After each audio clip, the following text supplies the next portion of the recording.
Boa noite. Boa noite, Tarsis. Eita Glória. Boa noite, Kícia.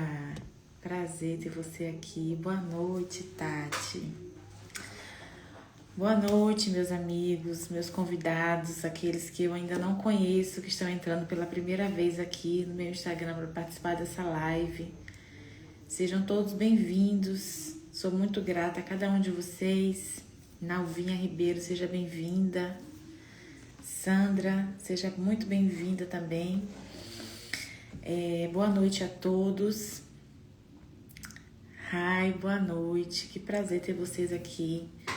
Num dia de semana, às 8 horas da noite, né? Eu creio que todos nós somos cheios de demandas. Estamos cansados. Hoje para mim foi um dia muito puxado. Tô até com a carinha de cansada, mas até aqui nos ajudou o Senhor. E agradeço a vocês por estarem aqui, né? Hoje é mais uma live em alusão ao Agosto Lilás, que é o mês em que se faz o enfrentamento, né? A conscientização em todo o país a respeito da violência doméstica. E eu me propus durante todo esse mês, uma vez por semana, fazer lives com temas que fossem pertinentes, que conversassem de alguma forma com essa temática da violência doméstica. E para esse tema de hoje, o Alex, que acabou de entrar, seja bem-vindo, Alex. Colégio Almeida Sampaio, bem-vindo. O Alex é o meu convidado, eu vou tentar incluir ele aqui na live. A gente vai conversar um pouquinho sobre o papel, né, da formação teológica dos líderes, dos pastores, nesse processo de formação, como que esses temas podem ser incluídos ali nesse processo formativo, com vistas a capacitar esses futuros pastores, futuros missionários e obreiros ali dentro das igrejas a serem capazes de nomear, identificar, né, intervir de forma responsável, de forma coerente, né, e trabalhar também em parceria com a rede socioassistencial do município onde essa igreja estiver inserida. Deixa eu tentar incluir o Alex aqui, que é o meu convidado dessa noite. Alex, eu não tô conseguindo te incluir. Enviei o convite. Confirma para mim se você aceitou o convite. Senão, você pode pedir para participar. Só me dá um sinal, por favor. Ah, conseguiu. Boa noite, Alex. Boa noite. Muito obrigado, Fernanda. Vocês me ouvem bem, gente? Ouvem o Alex bem?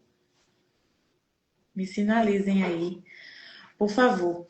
Então, gente, eu vou pedir nessa hora que o Alex se apresente. Eu chamo só Alex, porque eu realmente não sei pronunciar o seu nome. Então, pronuncie seu nome, se apresente, diga quem você é, para que as pessoas te conheçam e a gente pode dar depois prosseguimento nessa conversa. Perfeito, Fernanda. Muito obrigado pelo convite de estar aqui essa noite. Me chamo Alexander Stahlhofer, por isso o Alex tá muito bom, tá ótimo, sim. Sou doutor em teologia, professor na Faculdade Luterana de Teologia em São Bento do Sul, Santa Catarina. Minha especialidade é teologia sistemática, concentração ética e teorias de justiça. Então, gosto de ser desafiado por temas, como o tema que você propôs. Há um bom tempo atrás para a gente pensar em como colocar isso para o grande público, e fico muito feliz de poder hoje estar aqui para ver onde que esse trabalho que você começou lá atrás pode estar agora alcançando novas pessoas e sendo bênção na vida de muitos e também de muitas igrejas, assim a gente espera. Amém. Gente, eu conheci o Alex no Twitter, né? Eu que há muito tempo atrás, na época do Twitter, eu já nem abro mais o Twitter. E ali, fazendo algumas conexões, encontrei o Teologia do Alemão. Eu gostei muito do conteúdo. E ali eu conheci o Alex. E como eu falei, tive uma live há umas 2 ou 3 semanas atrás com a esposa dele, a Lu. A live tá salva aqui no meu feed, você pode procurar depois. Ali a gente falou sobre a importância do Ministério de Mulheres, né, no acolhimento de mulheres vítimas de violência. E eu conheci a Lu através do Alex. Ele compartilhou ali um vídeo dela, do trabalho que ela desenvolve com mulheres. Ela coordena um grupo de mulheres ali na região deles, um grupo muito grande. Eles fazem encontros anuais de mulheres. E foi assim que eu tive esse contato com o Alex, né? Na verdade, depois eu não tive mais contato com ele, foi mais com a esposa É dele. verdade. Ele me sugeriu, né, para que eu pudesse participar, se eu quisesse participar de um grupo que ela faz online de estudo bíblico, e eu fui participar desse grupo e desenvolvi ali uma amizade com ela e também sempre conversando com o Alex. E quando eu comecei a estudar sobre isso, me surgiu esse interesse de escrever. A princípio, eu queria fazer uma pesquisa. E como eu não estou na academia, então não seria uma pesquisa acadêmica, e o Alex ele é da academia, eu pedi algumas orientações, mas não consegui dar andamento. Mas o livro surgiu a partir disso, desse interesse, dessa busca de leituras, de busca por informações. E o meu livro, para quem não sabe, eu escrevi este livro aqui, que fala sobre violência doméstica. Eu trago nele uma reflexão teológica e social sobre violência doméstica. E o Alex contribuiu, né, para que esse livro também pudesse existir, me dando sugestões, me fazendo até acreditar que era possível, porque quando a gente não está na academia, às vezes é tudo tão impossível, tudo tão difícil, mas graças a Deus ele foi publicado. Se você tem interesse em conhecer o meu livro, o link para adquirir está disponível na minha bio, mas você pode também, se você não me segue, já me seguir aqui no Instagram e me mandar um direct, que eu também posso fazer a venda por ali. Então, Alex, você que é, né, professor de sexto, você dá aula na faculdade, não é isso? Isso aí, isso aí. Então, essa faculdade também forma teólogos que vão se tornar pastores, Perfeito. missionários. Como que você vê hoje esse lugar dos seminários, né? Como que eles têm preparado os futuros líderes, não só para ensinar e pregar, né? Precisa ter esse preparo, certamente, mas também para lidar com situações reais que chegam no cotidiano do cuidado pastoral. Onde você percebe que podem existir lacunas nesse processo formativo e de que maneira se dá para se avançar para suprir essas lacunas nesse processo formativo dessa liderança? Perfeito. A gente primeiro precisaria esclarecer assim para quem está nos acompanhando aqui que a formação teológica não tem uma diretriz fechada, até porque como é um assunto que diz respeito à formação ministerial, cada igreja vai ter suas diretrizes e sua maneira de pensar e estruturar um currículo de teologia. Então, por exemplo, tem muitas denominações, inclusive denominações muito sérias no Brasil, que não optaram por ter os seus cursos sem reconhecimento do MEC. Enquanto que outras denominações optaram por transformar seus seminários em instituições que têm reconhecimento. Então, a gente tem no Brasil cursos livres de teologia e cursos reconhecidos pelo MEC. Nos cursos reconhecidos pelo MEC, a gente tem um parâmetro curricular nacional mínimo, com uma série de assuntos e temas que não são opcionais. Eles estão na legislação e são importantes para a formação universal do aluno. Então, por exemplo, direitos humanos está lá presente para que o tema seja minimamente tratado. Agora, você vai me perguntar, adianta, resolve? É a mesma situação de um curso de pedagogia, de um curso de letras, de matemática. Você tem direitos humanos, tem DH lá na tua grade, não significa que, de fato, o tema é trabalhado, é tratado, é discutido, é debatido como deveria. Obviamente, você espera, e eu esperaria também, que por haver uma preocupação com a formação teológica, com vistas a um ministério, que a preocupação com a violência doméstica, a preocupação com a integridade física, psicológica, moral da mulher, das crianças, ela seja de alguma maneira preconizada no curso. Agora, como é que isso acontece? Cada instituição vai definir como é que ela vai fazer isso.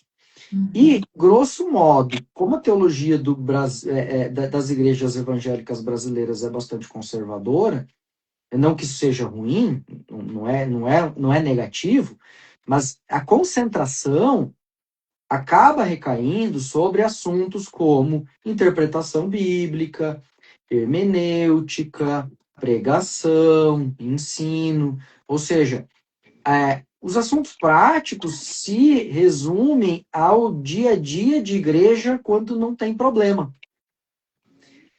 Então, aí já esconde um pouco da resposta. Se a nossa grande preocupação é com a igreja quando ela não tem problema, os assuntos espinhosos, eles acabam caindo lá na ética. Então, por exemplo, vai entrar em alguma reflexão sobre ética. Vou dizer que, por exemplo, eu sou professor de ética, então, quando a gente fala sobre mandamento, não matarás, na minha aula sempre aparece. Quando eu vou falar em filosofia contemporânea sobre teorias de justiça, especialmente ligados a teorias de capacitação e tudo mais, o tema aparece. Quando eu trato em teologias contemporâneas sobre o impacto das teologias feministas ou femininas ou sobre mulheres, aí depende da matiz teológica, lógico que a gente está falando, o tema aparece. Nas histórias da igreja, também disciplinas que eu leciono todo semestre, uma aula reservada apenas para tratar sobre mulheres na história da igreja naquele período específico. Então, há um esforço de tematizar o assunto, porque se a gente não tematiza ele, então ele não aparece. Ele só aparece se a gente tematiza. Isso que eu não sou da área prática. Então, lá na área prática tem aconselhamento pastoral, teologia pastoral, etc., onde o tema aparece especificamente do viés de como lidar, como tratar, como acompanhar, como aconselhar nessas situações específicas de violência. Vou dizer assim, se eu perguntar para um aluno, você sabe o que fazer nessa hora? A maioria vai talvez responder, não sei. E aí é que me acende a luz de que, mesmo que o assunto é tematizado, mesmo que a gente fale sobre ele, às vezes a gente não acende a luz de atenção, aquele sinalzinho tão importante, para que você internalize esse conhecimento e não fique apenas no, eu ouvi isso numa sala de aula, alguém falou alguma vez sobre isso, mas que a gente de fato perceba que, poxa, eu preciso me ocupar com o tema, ele é tão importante quanto outros tantos temas que vão aparecer no dia a dia de igreja. Então, temos já algumas questões, elas ainda são pequenas, concordo, mas a gente tem que avançar ainda bastante na perspectiva de fazer com que, auxiliar os alunos a perceberem que o assunto não pode ser visto apenas como, isso acontece de vez em quando, tá? Até porque as estatísticas estão aí, né? Eu costumo dizer para os alunos assim, sem minimizar outros assuntos da ética, mas no meu ministério pastoral, fui 8 anos pastor. Meu ministério pastoral, hoje eu sou docente tempo integral, então eu não estou pastoreando igreja, né? Por isso eu falo dessa maneira, né? No ministério, eu nunca tive um caso de uma família que estava em dúvida sobre aborto, me procurou sobre aborto, ou comentou sobre aborto na igreja. 8 anos, 2 igrejas diferentes, e daí um tempo na Alemanha. E mesmo assim, eu me lembro na Alemanha, alguém ter comentado que uma médica disse algo sobre. De aborto. Mas o tema não apareceu. Mas olha só, esse tema é dedicado um tempo gigantesco da formação para esse tema. Não estou dizendo que ele não é importante, mas ele é tematizado bastante. Agora, de violência doméstica, só no meu primeiro ano de ministério, eu fui na delegacia para ajudar a denunciar umas 2 vezes, no Ministério Público, pelo menos mais umas 2 vezes, e isso como recém-formado, eu não sabia como tratar o assunto. Eu Uhum. soube como tratar o assunto porque um membro da igreja era promotor. E Uhum. aí ele me disse como é que funciona. O que o pastor tem que fazer? Pastor, funciona assim, ó, tá? Aí o promotor senta com o pastor e diz, esse é o passo a passo, assim que tem que fazer, tá? Delegacia da mulher, tu vai fazer isso, tu vai fazer aquilo. Então eu aprendi onde? Lá no chão de fábrica, lá na igreja, com o promotor pegando na minha mão. Mas olha só, na formação teológica eu recebi o quê? Olha, isso pode acontecer. Uhum. Entende? Ó, isso é um problema. Entende? Aí e a questão da proporção. A gente talvez dedica muito esforço para alguns temas que são, na opinião pública, muito acalorados, mas que no dia a dia acontecem muito pouco, comparado com outros que são o feijão com arroz do fórum, tá? Vai no fórum perguntar quantos processos tem rolando sobre esse assunto, vai ver que isso é o feijão com arroz do pessoal da vara criminal, Sim. né? E aí a igreja não se ocupa com eles.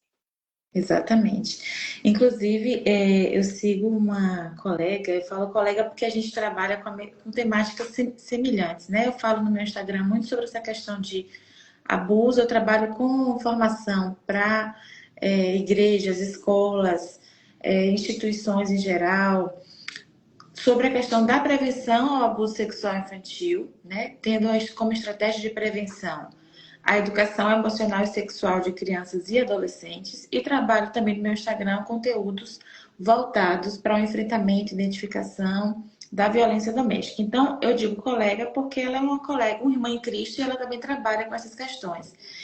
E ela publicou uma pesquisa, que o nome da pesquisa é Teologia do Cuidado na Vida Comum, a formação de teólogos para o cuidado pastoral comunitário, a Jennifer Carvalho. E ali ela levantou 111 instituições e conseguiu analisar as grades curriculares de 101 delas. E alguns dados são muito interessantes. Por exemplo, nessas grades curriculares, o aconselhamento aparecia em 68 instituições, a presença de aconselhamento, e saúde mental em 43.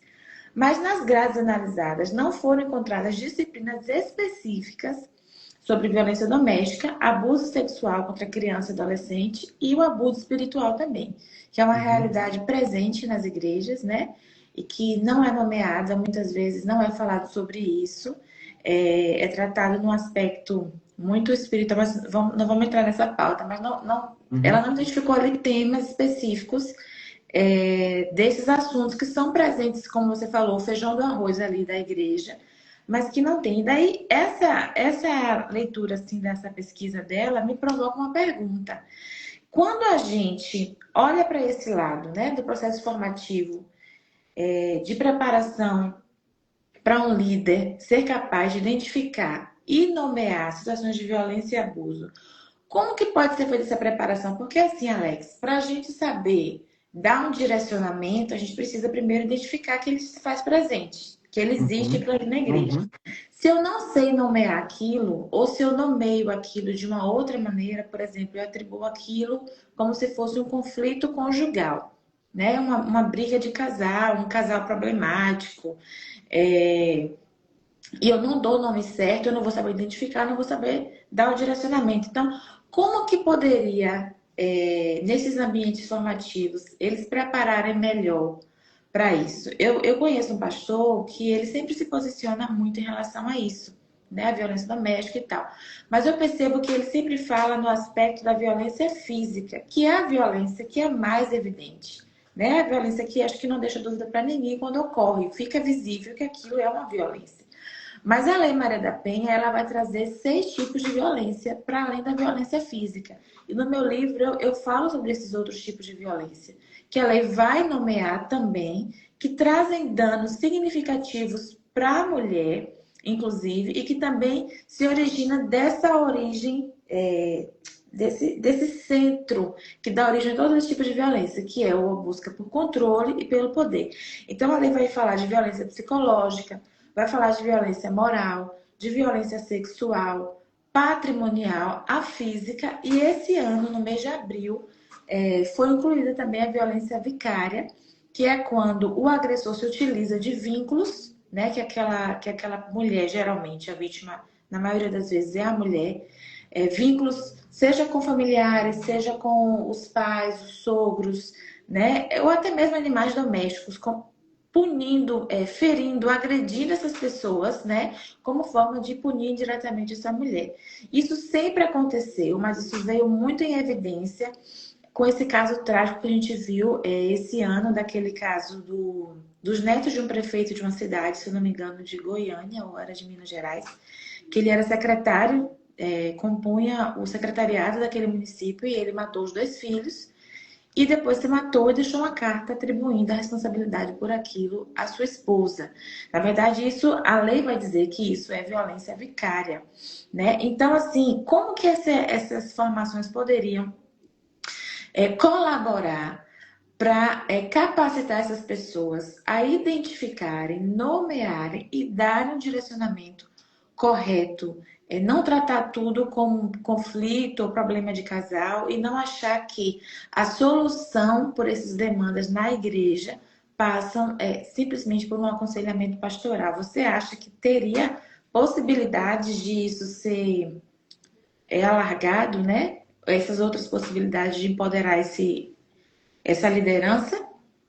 Eu acho que, assim, passa por questionar alguns preconceitos que existem no meio evangélico Inúmeros. sobre o que é aconselhamento e o que é crime. Uhum, Então, assim, que todo crime é pecado, eu acho que qualquer pastor concorda.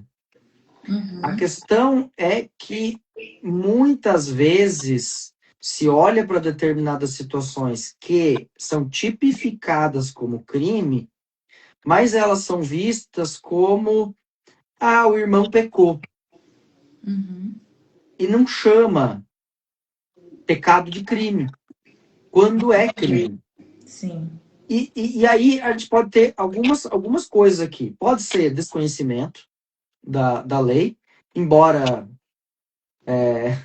embora juridicamente nenhum cidadão pode alegar desconhecimento da lei. Mas, assim, objetivamente falando, as pessoas podem estar falhando por não conhecer a legislação. Isso é um fato. E aí a formação precisa auxiliar para que o conselheiro, o pastor, não incorra no erro de, por desconhecimento da legislação, achar que está fazendo o melhor e, na verdade, não está. E outra coisa que eu diria que talvez esteja na raiz da questão é que, em muitos sentidos, se entende aconselhamento como aplicação de texto bíblico de prova para determinada situação. Então, aconteceu tal coisa, eu preciso ter um versículo bíblico que cabe nessa situação e eu jogo o versículo lá e tu te vira com isso. Uhum. Então, há uma visão muito pobre de aconselhamento. Não é porque aqui, uma parte. Usar a Bíblia não torna o aconselhamento pobre.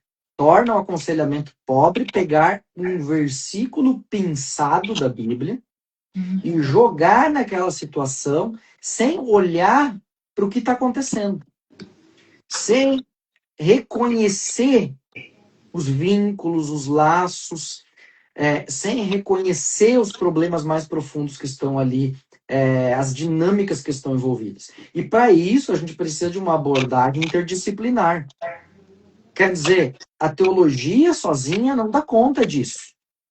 Eu sei que talvez para muitas mentes evangélicas isso vai doer um pouquinho.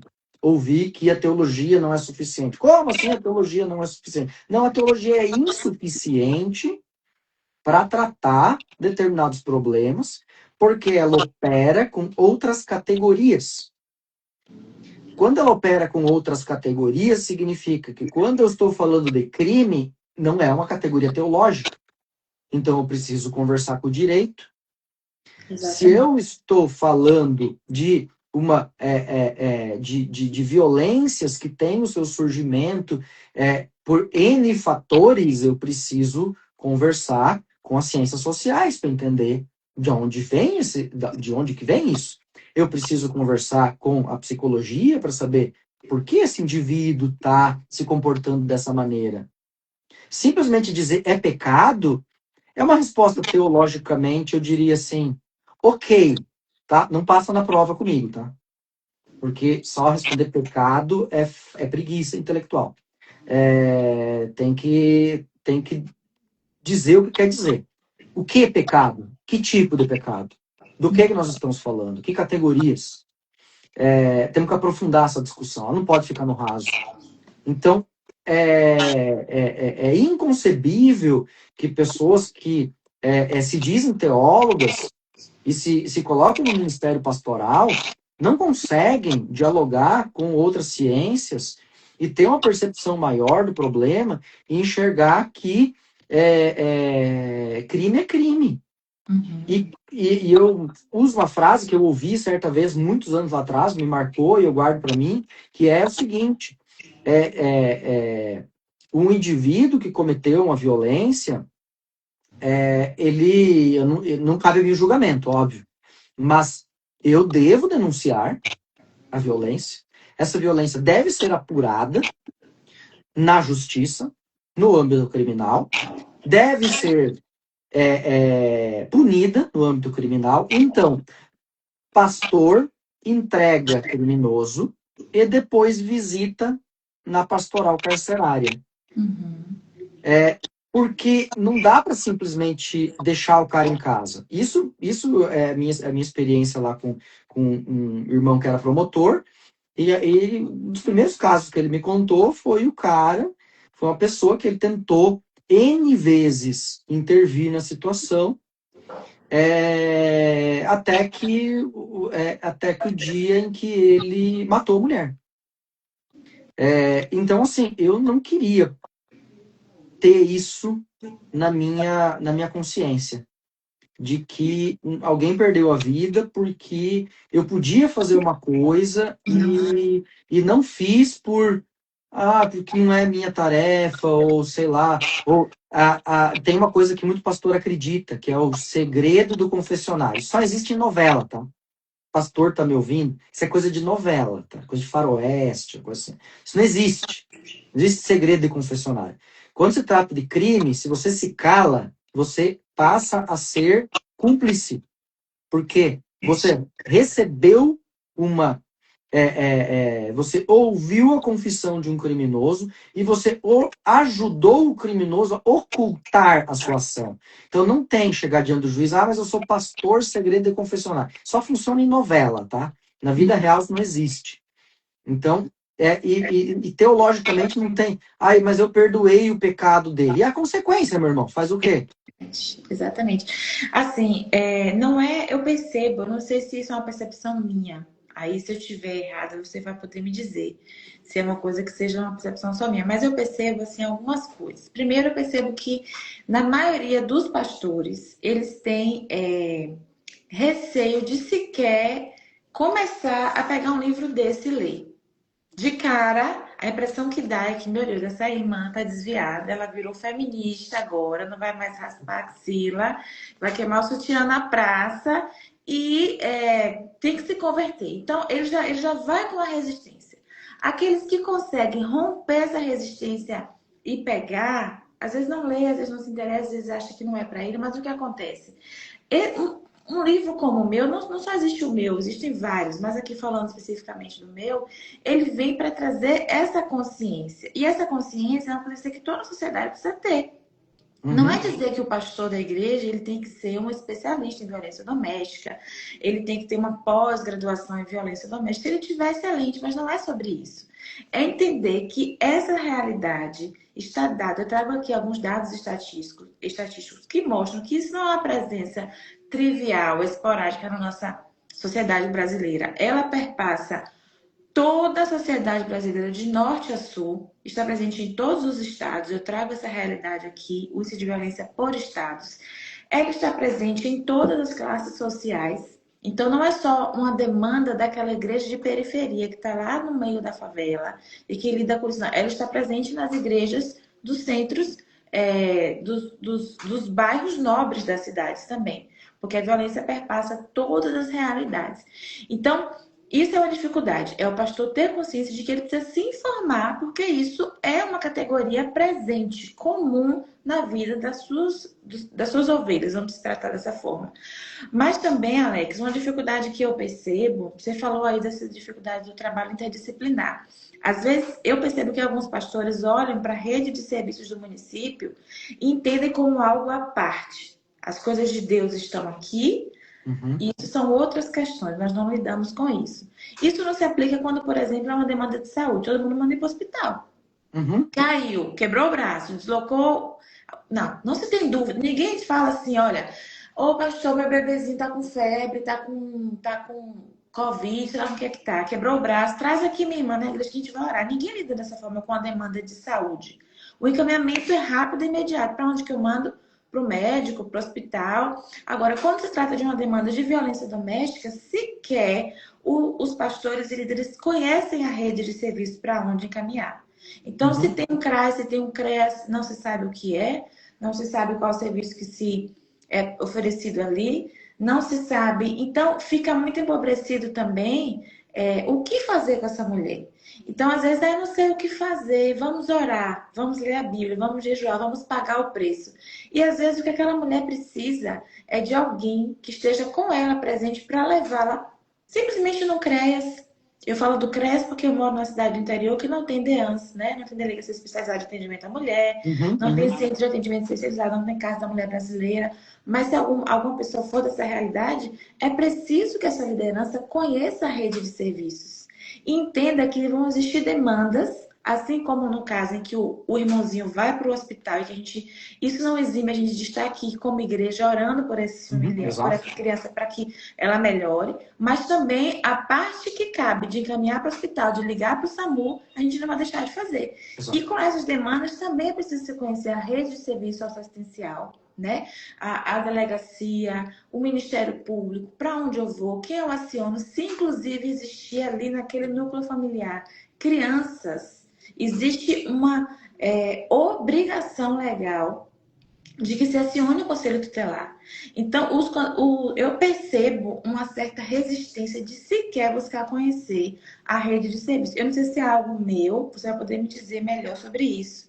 Né? O que é que você acha Não, mas de dessa fato, assim, ó, realidade? o pessoal não conhece. O pessoal não conhece e não sabe a rede, não sabe identificar os casos de abuso e de violência, não tem o faro para esse tipo de coisa. Então, quando acontece, ela acaba sendo invisibilizada. Uhum.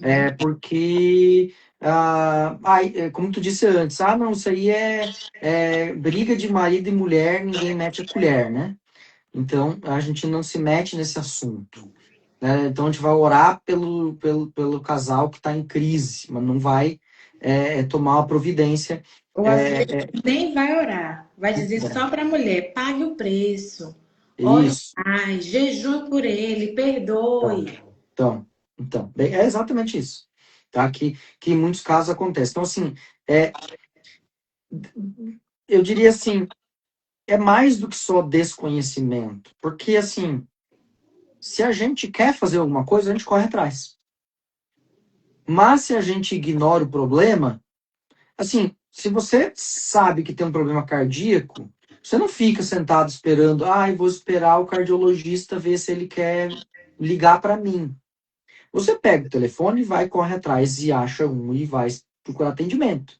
Uhum. Agora, nesses casos, as pessoas talvez elas imaginem, talvez nem seja um problema, então por que eu vou procurar uma solução? Se você não identifica o problema, não tem que ser procurado solução. Exatamente.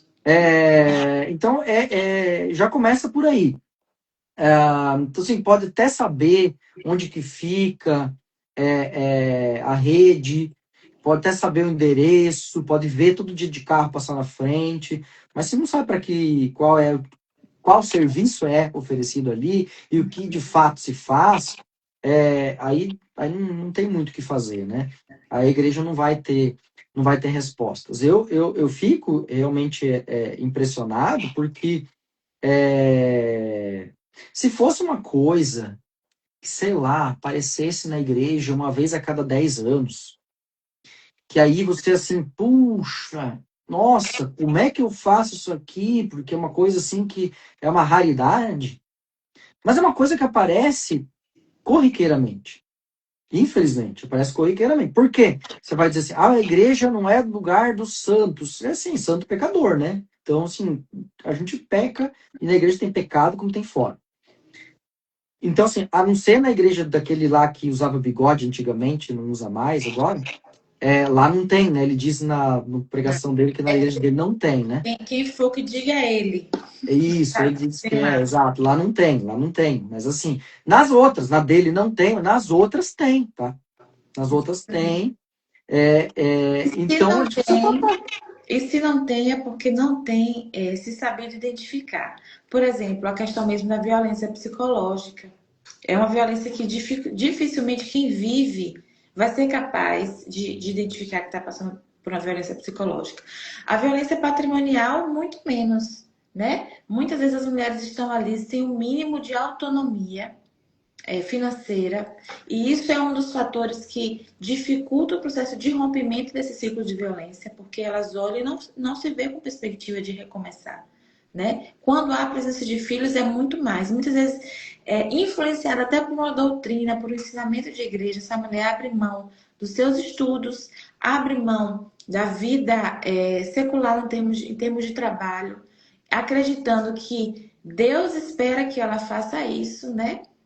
Que ela esteja exclusivamente dedicada a fazeres de lá, e ela vai abrindo mão do seu processo de autonomia. E quando ela se percebe dentro de uma situação de violência, ela não tem recursos, Uhum. né, para romper, e muitas vezes não tem nenhum apoio da igreja para ajudar nesse processo de a recolocação no mercado de trabalho. É muito difícil quando se está muito tempo distante dela. Quando se é mulher, isso se acentua muito mais quando se tem a presença de filhos, principalmente. Então, isso eu já quero trazer para tu uma pergunta que passa por esse lugar também, que como que a formação teológica pode ajudar o aluno a olhar criticamente também para as próprias tradições, né, interpretativas, e manter a fidelidade ao texto bíblico como prioridade? Porque eu percebo muitas vezes que as grandes discussões a respeito do que é submissão, do que é o papel da mulher no casamento, dentro da própria igreja, como há tradições que dizem que a mulher não pode pastorear, que dizem que mulheres não podem assumir cargo de liderança, participar das decisões da igreja. Isso é muito por uma fidelidade a uma tradição, né? Mais Perfeito. propriamente do que uma fidelidade ao texto bíblico. E, para além disso, questões simples, como essa que eu falei aqui, né? Do lugar da mulher ser exclusivamente no lar. Né? Quando a própria palavra em Provérbios 31 nos mostra uma mulher extremamente ativa, que Uhum. trabalha, que compra uma propriedade, que empreende. Então, como que você percebe, Alex, que você falou aí, né, que tem vários tipos de seminários, tem aqueles que já têm a tradição mesmo, mas você acha que é possível romper isso? Eu percebo também que só a palavra crítica, você tem que ter um olhar crítico. Isso já é visto como um pecado. Sim, Não, sim. não A podemos palavra. ter um olhar crítico, não podemos perguntar, não podemos questionar. Engraçado que Cristo foi quem mais fez perguntas. O que Jesus mais fez foi perguntas. Ou fazer perguntas propriamente, ou devolver as perguntas que foram feitas a ele com outras perguntas. E hoje, quando a gente se propõe a fazer perguntas, né, na busca, às vezes até verdadeira, de buscar uma resposta mesmo, né, de ter um olhar diferente que você já é visto como aquele irmão que é um irmão que está na beira da heresia, na beira da apostasia. Me fala um pouco aí, o que, é que você pensa disso? Em muitos contextos, realmente o questionamento, a pergunta, ela não tem espaço, né? Então parece que a teologia é a ciência das certezas, né? Então a gente já nasce com as certezas e não há nada a ser perguntado, nada a ser questionado. Quer dizer, a gente só decora um manual de verdades e ponto final. Com isso E não quero profissão dizer... de fé de cada doutrina. Exato, com isso não quero minimizar a doutrina ou dizer que a doutrina não importa. Não é sobre Com doutrina que a gente está certeza. tratando aqui. Não é sobre doutrina, tá? O que a gente está falando aqui é sobre como essa doutrina se transforma em ações práticas que demonstram amor ao próximo, especialmente aquelas pessoas que estão sendo violentadas, tá? Então, a gente está falando da pessoa que Jesus chamou lá no episódio do Bom Samaritano, como aquela pessoa que, voltando de Jericó, foi assaltada e deixada à beira do caminho quase morta. Então, nós temos mulheres sendo assaltadas e violentadas e deixadas quase mortas, seja fisicamente, psicologicamente, financeiramente, emocionalmente, todos os dias. Sim. E nós estamos ocupados como levitas e sacerdotes, porque temos muitas outras ocupações mais importantes que serão negligenciadas se eu parar para ajudar nisso. É verdade. E aí significa o quê? Que a minha leitura bíblica não está focalizada em perceber, em enxergar as necessidades do outro. Porque o texto do Bom Samaritano me chama muita atenção, que não sou eu que escolho quem é o meu próximo. Aliás, ele não é o meu próximo. A mulher violentada, seja qual seja abusada, não é o meu próximo. Eu é que sou o próximo dela. Então, é isso que Jesus diz. Você é o próximo para esta pessoa. Significa que, ao ser colocado em um contexto de violência, Jesus está te convocando a fazer alguma coisa concretamente. A levar para a hospedaria, pagar as despesas e voltar para visitar. Agora, o que a igreja está fazendo? Não está lendo o texto bíblico. Então, assim, se a nossa grande tarefa no seminário, na faculdade de teologia, é exegese, é hermenêutica, a leitura do texto bíblico, já começa por aí. Esse texto ou não está no cânon, ou ele é só lido para determinados problemas. Então, ele só é lido quando, de fato, alguém aparece moribundo na beira da estrada. E olhe lá que eu tenho minhas dúvidas que alguém vai parar para ajudar. Mas a gente não está percebendo. Nós nos tornamos insensíveis à dor do próximo. E essa insensibilidade à dor do próximo mostra que o nosso coração está endurecido e a igreja, aqui é uma generalização, óbvio, mas a igreja tem perdido o amor para com aquele que sofre, amor para com aquele que necessita, para aquele que está desamparado. Então não adianta a gente ficar falando de pauta essa, valores cristãos e não sei o quê, defender valores e valores cristãos, se o principal valor, que não sou eu que digo, tá? Quando o jovem questiona Jesus, qual é o maior mandamento?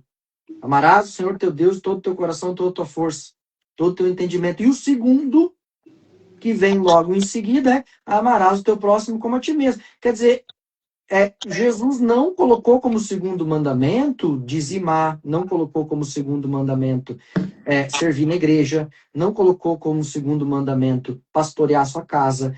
Tudo aquilo que a gente, como tradição evangélica, colocou no topo da pirâmide de valores cristãos, não foi que Jesus que colocou. Jesus colocou amor ao próximo. Aí esse a gente falha. Esse a gente deixa quieto. E nos tempos de hoje, Alex, eu percebo assim que são tempos difíceis, além do aspecto que o próprio Cristo falou, que o amor se esfriaria. A gente vive num contexto de extrema polarização. Então, qualquer tema que, mesmo que embaçado por trás de tanta fumaça, pareça dialogar com algo que soa com a esquerda, que soa com o progressismo, a gente não quer nem se informar, né? Exatamente. Sendo que a pauta do vulnerável, a pauta do necessitado, não é uma pauta ideológica. É uma pauta da palavra de Deus. E aí eu Uhum. lembrei aqui do que diz lá em Miqueias, né? Que Deus não exige de nós rituais vazios ou sacrifícios. O que ele quer de nós é que pratique a justiça, Justiça. ame a misericórdia e ande humildemente com o teu Deus. A gente É realmente tem 6. perdido quanto a isso. Mas eu penso também que falar de violência doméstica, a gente fica muito concentrado nessa parte da mulher, né? De trazer a orientação para que a mulher seja capaz de identificar para romper, de trazer a informação para quem pode auxiliar nesse processo de ruptura. Mas não dá para falar de prevenção, não dá para falar de redução de dados estatísticos, sem falar do homem, né? Sem passar por essa questão da masculinidade. Por quê?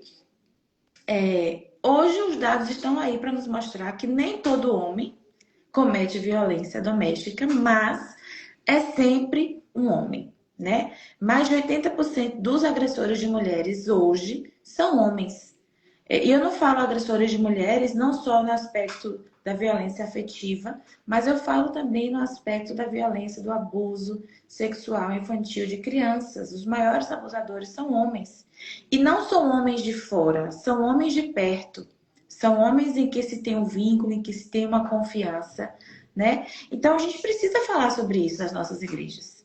Se parte das estatísticas mostram que os agressores, em sua maioria, são homens, e mostra também que aproximadamente 40% das vítimas de violência doméstica se reconhecem enquanto evangélicas, a gente precisa rever o nosso padrão, nossa referência de masculinidade dentro das igrejas. E falar sobre isso também é muito difícil, né? Eu creio que se eu falasse sobre um outro tema, se eu tivesse escrito um outro livro, talvez eu tivesse mais alcance, talvez eu tivesse já esgotado as vendas dos meus livros, porque não é um tema que as pessoas geralmente gostam de ler, é um tema desafiador, né? Mas eu escrevi assim porque eu entendo que é preciso falar, né? Se eu não falar, se eu me calar, né? Não vou ter outras pessoas para falar, que Deus levante outras e mais pessoas. Mas falar sobre a masculinidade na igreja, falar sobre a palavra machismo é quase um pecado. Uhum. E o convite de Deus para nós em Romanos é: não vos conformeis com este século, mas transformai-vos pela renovação do vosso entendimento. Então, muitas vezes, em nossas pregações, em nossos referenciais, a gente tem levado um referencial cultural profundamente marcado por estruturas de gênero machistas. Falar sobre isso não é fazer de mim uma feminista, é fazer de mim uma pessoa coerente, que olha para a realidade e não fecha os olhos diante dela. E tem muitas vezes estado presente nos púlpitos esse referencial como se fosse uma orientação bíblica. Quando o próprio apóstolo Paulo fala de casamento, de referencial, ele coloca Cristo, né, como o nosso modelo, né, de marido, de esposo, e o amor de Cristo como referencial de quem se entrega, de quem se doa. O próprio Cristo, quando vai falar de si, ele se apresenta como alguém manso e humilde de coração, né? E a gente sequer, você tem dois filhos homens, eu tenho um menino, e ninguém quer. Ai, teu filho é aquele menino, ele é manso, né? Ninguém quer ouvir isso dos nossos filhos. Por quê? Porque o nosso referencial não é Jesus. A gente quer, ou aquele menino ali é valente. Não que ele não tenha que ser. Eu espero poder criar meu filho para que ele seja um homem forte. É preciso ter força e coragem para enfrentar o mundo, né? Para Uhum. vencer o mundo. É preciso, o Senhor nos chama para ser assim também. Mas não é para ser só assim. Então, muitos casamentos hoje estão falidos, muitas mulheres hoje estão sendo vítimas de violência e muito mais quando nós não falamos sobre esse referencial mundano, profundamente marcado pelo machismo, nós estamos também desprotegendo esses homens, de certa forma, porque já existem pesquisas que apontam que a maioria desses homens não se entendem como agressores. Homens, inclusive, que cometeram feminicídios não entendem que o que eles fizeram é um crime. Porque Uhum. na mente deles, aquelas mulheres são pertencentes a eles. Existe ali uma relação de poder, de posse. E essa relação de poder, de posse, vem profundamente marcada também por essa cultura e também passa por esse entendimento equivocado das escrituras. Perfeito. Então, assim, é muito difícil. É uma casa de maribondo, assim, é muito difícil falar sobre isso. E aí eu queria que você me dissesse assim, como que esse tema da masculinidade, da autoridade, do poder, da relação entre homens e mulheres encontra espaço dentro da teologia para ter Cristo como esse referencial, né? É, essa é uma reflexão verdadeiramente bíblica, porque eu vejo muitos seminários, muitos congressos, muitos eventos voltados para mulheres, para falar de uma feminilidade bíblica, muitas vezes também por um referencial que nada tem a ver com a palavra, onde se coloca ali uma mulher frágil, que só usa rosa, que só usa vestidos de voal e de cetim. Sabe quando na Bíblia nós temos mulheres fortes, desbravadoras, né? As próprias mulheres descritas ali na genealogia de Jesus, mulheres valentes, de coragem, né? A gente tem Ruth, a gente tem, meu Deus, me fugiu a palavra aqui guardou os espias, como é o nome dela? A Rabi. Raabe, uma mulher corajosa, né, que colocou a vida dela em risco para poder, porque entendeu quem era Deus, sem nunca ter ouvido, sem nunca ter sido pregado para ela. E às vezes a gente tem um molde de feminilidade que nada tem a ver com as mulheres da palavra de Deus, mas não se tem quase nada sobre homens, né, sobre uma masculinidade bíblica. Então, assim, como que você vê isso? A gente já está caminhando para o fim, já são É 10. verdade. Eu vou trazer isso com um tema que é bem clichêzão na teologia, que é a idolatria. Eu Verdade. vinha pensando sobre isso quando você estava falando, porque quando os profetas do Antigo Testamento acusam os inúmeros pecados de Israel, e os pecados de Israel são do tipo assim, ó, os caras voltaram da guerra, os soldados voltaram da guerra, que eles guerrearam em nome de Deus, e aí quando eles chegaram de volta em casa, eles saquearam as casas das viúvas, tá? E tiraram comida da mesa das crianças. Tá? Esses foram os homens que lutaram em nome de Deus. Quando voltaram para Israel, saquearam as viúvas e tiraram a comida da boca das crianças órfãs. E os profetas chamam isso de idolatria, tá? Chamam isso de idolatria. Por quê? Porque eles foram adorar Baal ou coisa assim? Não necessariamente porque eles adoraram Baal. Mas em grande medida porque eles abandonaram Deus por outra coisa. Se nós formos olhar para hoje, eu diria que, embora muitos desses homens estejam na igreja, eles adoram a si mesmos. Eles adoram suas próprias vontades, adoram o seu ego, adoram a sua posição, adoram as suas vontades. Então, é o tipo de coisa assim. Eu cheguei, o rei chegou em casa, ele precisa descansar, porque ele teve um dia cansativo.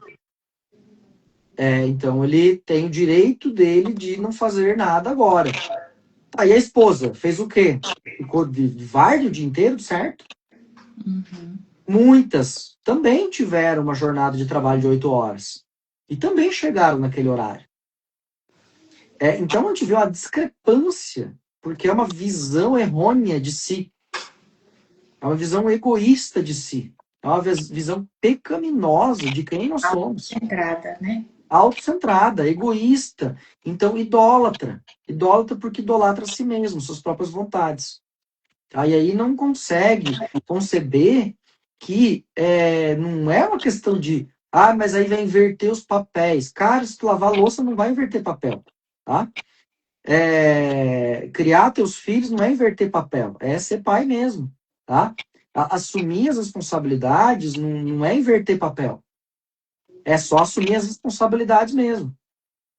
E aí, assim, se a Bíblia, tu citou, né, Efésios, se Paulo diz que é para a gente se sacrificar, pô, daí dizer que eu precisava ficar no videogame, não podia ir ajudar porque eu preciso me aliviar do meu dia muito puxado, pô, que sacrifício é esse, né? Sacrifíciozinho aí tá meio fraco. não tem sacrifício ali. Então, assim, a gente tem. Tocou um ponto, eu vou te interromper aqui, só para te, porque senão eu vou esquecer. Esse ponto do se aliviar. E eu percebo a presença também da violência doméstica dentro dos casamentos dos cristãos. A violência não identificada, muitas vezes é violência sexual.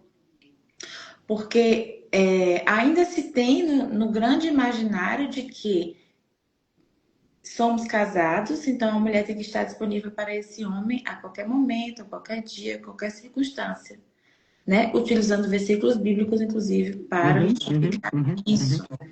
E a lei vai nos dizer que o estupro marital, ou seja, o sexo não consentido dentro do casamento, ele é crime também, né? E imagina falar isso dentro da igreja. Não. Quantos casamentos, quantas mulheres, né, vítimas de violência sexual? E nem todo consentimento, né, nem todo sim quer dizer que é consentimento. Às vezes Exato. aquela mulher cede não porque ela gostaria, não porque de fato ela quer, né, participar ali, enfim, mas porque ela sabe dos problemas que ela vai E ter depois. depois, se ela não ceder para que aquele homem tenha o alívio dele. Eu preciso me aliviar, o dia foi cansativo, foi estressante. Então, eu te peço perdão por ter interrompido, mas eu Não, acho mas que é é isso, é isso. importante falar disso, né? E, Porque não só o videogame, né? Essa geração de homens que são viciados em videogame, mas assim, o alívio sexual, né? Como algo unilateral, uma necessidade exclusivamente masculina, isso é muito presente. E muitas vezes presente com a pornografia, porque daí se você não fizer isso por mim, se você não fizer a sua obrigação, você coloca o outro sendo responsável para que ele não peque ou com outra mulher ou até mesmo no acesso da pornografia. Então, realmente, a gente precisa de Cristo. São muitas camadas de problema, tá? São muitas camadas. E aí, assim, ó, eu digo assim de mim mesmo, tá? De coração, assim. A gente tem, como homem, a maioria tem uma dificuldade muito grande de ter bons relacionamentos de amizade, com quem conversar, com quem dividir. A dificuldade de se abrir com alguém, de dividir as cargas, de caminhar junto. Então, assim, eu diria assim que discipulado, não naquele sentido dado muitas vezes na igreja, como só sentar com o outro para fazer um estudo da Bíblia, não que isso não seja importante, é importante. Mas o discipulado como aquela jornada compartilhada de vida, de caminhar junto, de dividir as coisas. Poder ser vulnerável, né, Alex? Exatamente, Porque eu poder. percebo que a mulher ela tem mais espaço para isso. Embora a gente viva hoje num ritmo mais acelerado do que antes, a gente está atarefada também, tudo mais. Às vezes é até difícil parar para conversar com uma amiga, né? Se encontrar com mais frequência. Quando eu preciso me encontrar com algum amigo, eu vou para minha agenda para ver se eu vou conseguir, Uhum, porque tem as uhum. demandas da casa, dos filhos, enfim.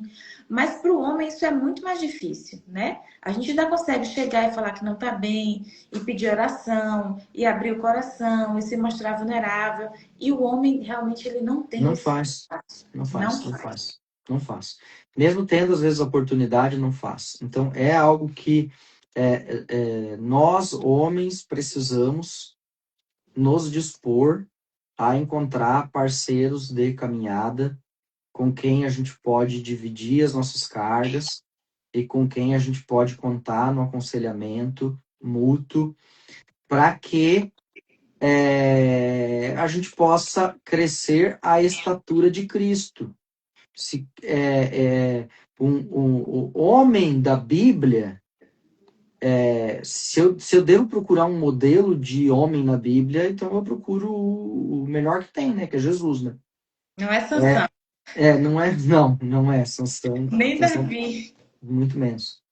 Tá? Não que eles não tenham coisas boas para nos ensinar, Sim, com inclusive sobre as certeza. nossas falhas, mas, mas o nosso modelo a ser seguido para homens e mulheres é Jesus. Sim, Então a gente deve ter parceiros de caminhada para se colocar nesse caminho de seguir Jesus e buscar levar todo o nosso pensamento cativo a Cristo, todos os nossos anseios cativos a Cristo, todas as nossas visões errôneas, todos os nossos preconceitos, as nossas falsas justificativas, os nossos medos, as nossas inseguranças, todas elas aos pés da cruz, para que o Cristo que nos redime, que por nós morreu e se entregou, possa, no poder da sua ressurreição, conceder que a gente volte renovado, e renovado possa, sim, pedir perdão pelo marido que eu não tenho sido como deveria ser, o pai que eu não tenho sido como deveria ser, pelas posições que eu deveria tomar e não tomei, pelos excessos que cometi. E eu acho que começa por ali, sabe? Criar uma cultura de não violência dentro de casa significa começar a praticar o perdão que a gente recebe de Cristo. Ali a gente começa com práticas não violentas dentro de casa, para semear um ambiente que, de fato, cheire, exale Cristo nas nossas relações. A gente começa a conversar e o tempo passa e já são 9 horas e 1 minuto. A nossa live já está caminhando para o final. Eu sempre penso que vai dar tempo de falar mais e quando eu vejo já se passou. Verdade. Eu queria te agradecer, Alex, de coração, assim, por tudo que você tem feito, pelo apoio que você me deu, por aceitar esse convite. Eu sei que você tem as suas demandas com a família, com o trabalho. Que Deus possa te abençoar. O meu livro, ele traz reflexões sobre isso, né? Inclusive, o nome é Do Éden à Cruz. Por quê do Éden à Cruz? Porque realmente as relações elas foram marcadas profundamente com a queda do Éden, né? E o nosso relacionamento com Deus, o nosso relacionamento uns com os outros, conosco mesmo, foi profundamente marcado por essa queda. Mas a cruz de Cristo, né? Através da obra completa, suficiente para nós ali na cruz, a gente pode viver relações marcadas não pelo pecado, mas marcadas por uma nova natureza, uma natureza regenerada a partir da vida de Cristo em nós, homens e mulheres. Então, por isso que o meu livro leva esse nome, Do Éden à Cruz. E a partir dessa perspectiva, a gente fala ali sobre a violência doméstica com aspectos teológicos e sociais. Se você tiver interesse em adquirir o meu livro, você pode me chamar no direct ou comprar diretamente pelo link ali na minha bio. Vai ser um prazer ter você lendo esse livro e de repente podendo colaborar melhor com ele. Alex, muito obrigada por esse tempo. Deus te abençoe e até breve. Amém. Muito obrigado pelo convite. Deus abençoe todos. Um abraço. Abraço.